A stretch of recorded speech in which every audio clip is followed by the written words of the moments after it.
Hello there gorgeous gamers, and welcome back to another Pure Play TV video review, and today we're taking to the stars in Space Crew for PS4, Xbox One, Nintendo Switch and PC.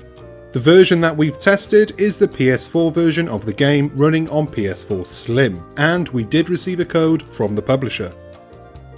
Space Crew, the latest from developer Runner Duck and Curve Digital, is a roguelike spaceship management simulator that puts you in charge of your very own spaceship. It's the follow-up to their previous title, the much-loved Bomber Crew. I missed out on that one, but if Space Crew is any indication, I may have to go back and check it out. Don't let the cartoony look of this one fool you. Much like Bomber Crew, Space Crew is a challenging aircraft simulator that expects a lot out of you, the player. You're in charge of everything in real time. And let me tell you, when you're trying to pilot a ship, repair a shield generator, and target enemy spacecraft, all the while trying to exterminate any little green creatures that have boarded your ship mid-flight, the tensions run very, very high.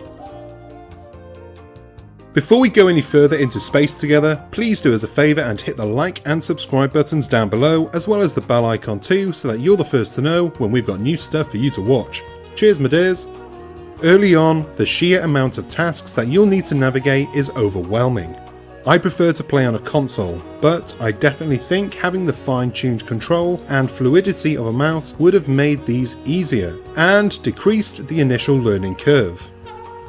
However, no matter what system you play on, the quicker you are able to process information, the better off you will be. If you're like me and suffer from paralysis by analysis, it'll take you a bit longer at first, but you will get the hang of it, trust me. In fact, once I got the knack for the controls and a good understanding of what each team member does, I became addicted to leveling up my little crew and my ship. There are worse addictions to have. But don't get too attached to your crew members, especially at first. I don't know if you know this, but flying through space is mad dangerous. The galaxy truly is dark and full of terrors, plus one bad decision is all it takes for you to be flying back to base a soul or two short. That is, if you make it back at all. But like any good roguelike, you can simply recruit a few good tryhards back at base and you'll be right as rain. They'll lose a few levels of experience, but that's the price of doing business as a member of the United Defense Force. As a member of the United Defense Force, you'll set off on a campaign across the galaxy to defend Earth from the mysterious alien threat known as the Phasmids. Early on, the missions are fairly straightforward, like clearing the area of Phasmid forces or rescuing astronomers from research bases.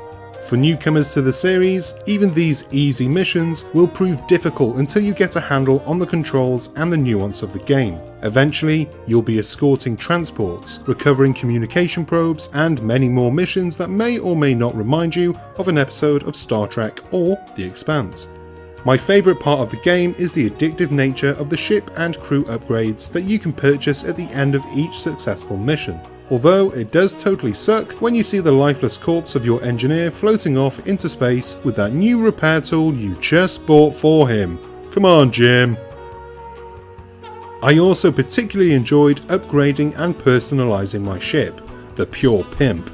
The Pure Pimp may not be the prettiest spaceship in the land, but it's also not very fast. But it is mine. And I finally have those laser rifles and fire extinguishers positioned just where I want them. You know a game has its hooks into you when the end of every mission leaves you wanting to play just one more go because you absolutely have to have that new rear shield upgrade. It's not all smooth space sailing though. Some of the missions do feel repetitive, as does some of the gameplay. Constantly dipping back into the targeting mode multiple times just to land and finish a mission became a little tedious, and fumbling with controls while trying to remember which member of the crew does this, that and the other can be a little bit frustrating, especially when it takes you so long that you just get attacked by yet another handful of those pesky Phasmids. Those few nitpicks notwithstanding, Space Crew is an addictive management sim that is well worth the asking price. And that's the end of this video review. I hope you enjoyed it. I hope you learned something. Not much, but something. If you did enjoy this video, please do hit the like and subscribe buttons down below. It really does help us, and we appreciate it every single time. I've been Chris, you've been good little crew, and I'll see you on the next one. Until then, bye!